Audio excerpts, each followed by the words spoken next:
श्रीनिवासाय मङ्गलम् लक्ष्मी सविभ्रमालोकसुभ्रूविभ्रमचक्षुषे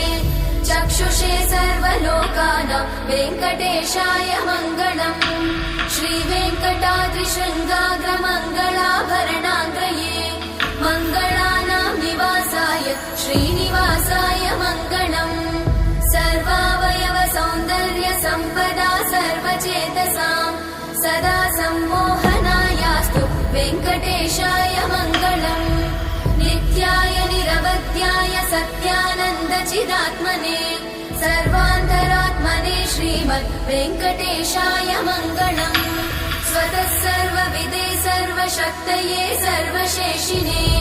सुलभाय सुशीलाय वेङ्कटेशाय मङ्गलम्